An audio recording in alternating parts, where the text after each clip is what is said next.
In this video, we're going to be taking a look at a slingshot that I think was a great idea with poor execution. Stick around. You know, I had high hopes for this slingshot. I'm a huge fan of shooting loop tubes. I love slingshots that are set up that way. I could think of several. You know, my Torque is set up to do that. My PIAOYU, which I've nicknamed my Red Dragon, is set up to do that. Both of those are great slingshots. I've been out there looking for something a little more simplistic, and I stumbled upon this. This is made of stainless steel. I couldn't love the simplicity of this more. I like the weight of it. It's a lot smaller than what I thought it was. And you know, I had high hopes for it. I really wanted this to work. I was really pleased with the design. The simplicity of it really got me. I love being able to just slip the tubes on and go to work. But I ran into a problem immediately when I went to shoot this. And I'll get right down to it. The fork tips are just too thin and the tubes keep slipping off the top. The slingshot comes with 3 of these sets of looped tubes. Now these things are extremely powerful if you can pull them back. But here's the issue that I'm running into. This slingshot is designed to shoot right over the top. It's supposed to look just like this. You see, I can't even keep them on there long enough to demonstrate it to you. It's supposed to shoot just like this, but the problem is these bands keep popping off the top, and most of the time they end up like this right here, or on the other side like this. These tubes will not stay in position. And if they do stay in position, you got to spend so much time paying attention to these that you can't hardly focus on your shot.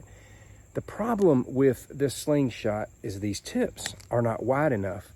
If this thing were designed with just a little bit wider tip here, I would absolutely adore this slingshot. This is right up my alley. It's simple, pocketable, and even heavy. But these tips are too thin, and I can't keep my tubes on top without them slipping here or maybe even slipping here. I think that's kind of a hazard if you ask my personal opinion. And another thing is these tubes that it comes with, they have no stretchability.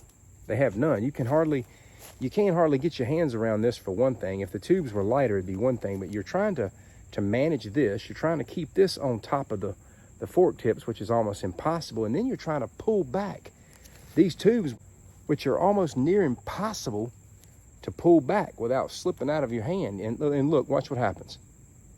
Look at that.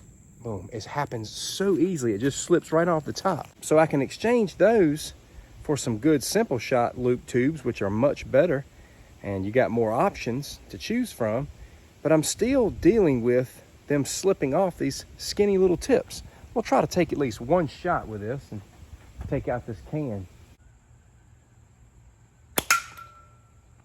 Yeah, I touched the can, but I didn't bust it. I'm shooting with clay, and I've got these really light tubes, so it just kind of bounced off the can.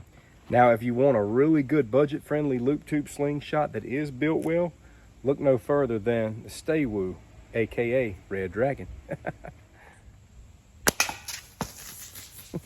Now, for whatever reason, I decimated the can that time. I probably just hit it in the right spot. I really wanted this to work. I like the way it looks and feels, but it's just not built for the task. These tips need to be wider, and I think this needs to be a little bit bigger. Thank you so much for watching. Take care.